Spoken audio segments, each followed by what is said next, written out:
ಆತ್ಮೀಯ ವೀಕ್ಷಕರೇ, ತಮ್ಮೆಲ್ಲರಿಗೂ ಸ್ವಾಗತ ನಮ್ಮ ಯೂಟ್ಯೂಬ್ ಚಾನಲ್ ದ ಸೋಷಿಯಲ್ ಐಕಾನ್ನಲ್ಲಿ.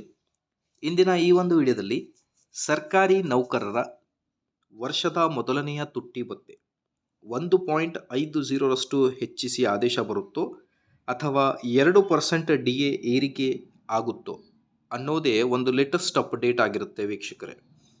ಬನ್ನಿ, ಆಗಿದ್ದಲ್ಲಿ ವಿಡಿಯೋನ ಸ್ಟಾರ್ಟ್ ಮಾಡೋಣ. ಅದಕ್ಕಿಂತ ಮುಂಚೆ ನೀವು ಕೊಡುವ ಒಂದೇ ಒಂದು ಲೈಕ್ ನಮಗೆ ಸಪೋರ್ಟ್ ಆಗಿರುತ್ತೆ.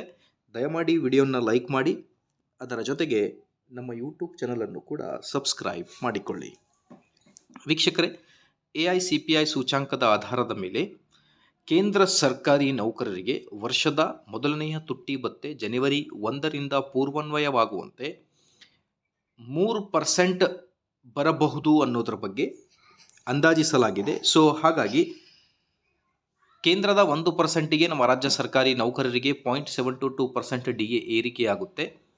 ಸೊ ಹಾಗಿದ್ದಲ್ಲಿ ಈಗ ಕೇಂದ್ರಕ್ಕೆ 3% ಅಂದರೆ ನಮ್ಮ ರಾಜ್ಯ ಸರ್ಕಾರಿ ನೌಕರರಿಗೆ 1.50ರಷ್ಟು ಹೆಚ್ಚಿಸಿ ಆದೇಶ ಬರುತ್ತೋ ಅಥವಾ 2% ಏರಿಕೆಯಾಗುತ್ತೋ ಅನ್ನೋದೇ ಒಂದು ಪ್ರಶ್ನೆ.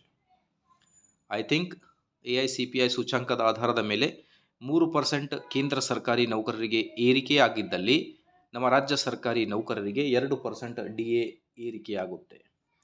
ಸೊ ನೀವು ನಿಮ್ಮ ಅನಿಸಿಕೆಯನ್ನು ನಮ್ಮ ಕಮೆಂಟ್ ಬಾಕ್ಸ್ನಲ್ಲಿ ತಿಳಿಸಿ. ಎಷ್ಟು % ಏರಿಕೆ ಆಗಬಹುದು ಜನವರಿ 1ರಿಂದ ಪೂರ್ವನ್ವಯವಾಗುವಂತೆ? ಇದೇ ಥರ ಮಾಹಿತಿಗೋಸ್ಕರ like, share and subscribe. Thank you.